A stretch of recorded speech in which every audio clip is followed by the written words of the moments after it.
Yes. One last, Sure. one last question. What would you do about the prison system in Connecticut? I've seen statistics that say Connecticut spends more money on prisons than we do on education. That's appalling.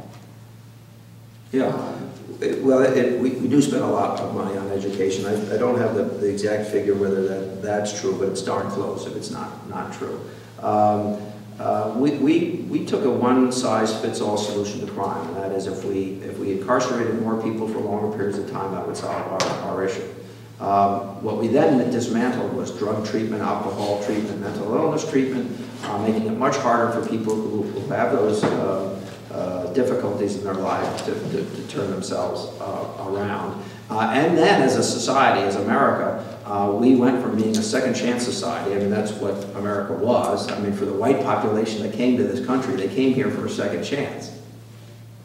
And we turned our backs on that concept. And we decided that we would engage in permanent punishment of people who made mistakes. That's really bad economics.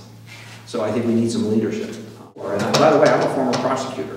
I was an assistant district attorney in Brooklyn, New York. I tried 23 felony cases. I had convictions in 22 of those cases. The last 4 cases were homicides. I know a little something about crime. I also know that because somebody's made a mistake doesn't mean they're going to make a mistake every time they get a chance.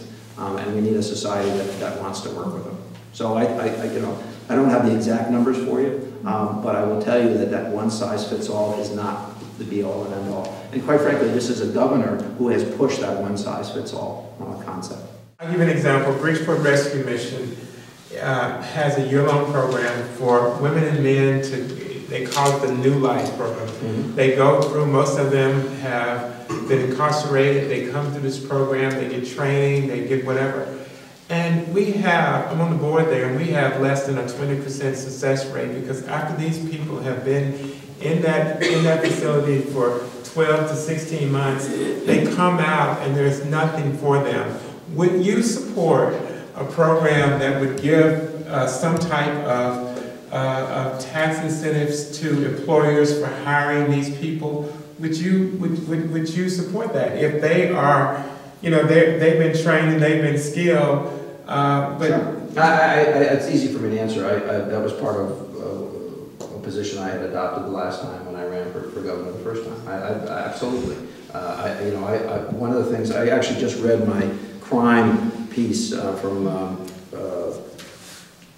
the last run, my first run for governor, and I talked in that, and I just happened to be reviewing it yesterday. I talked about recreating a second chance society along the lines of what you're talking about, to actually subsidize. Listen, it does us no good to have one of the highest recidivism rates in the country. It does us no good. It costs us $26,000 a year on average to house a person, an incarcerated person, producing nothing.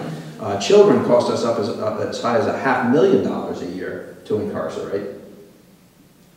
Did you hear me? Yes. $500,000 to incarcerate.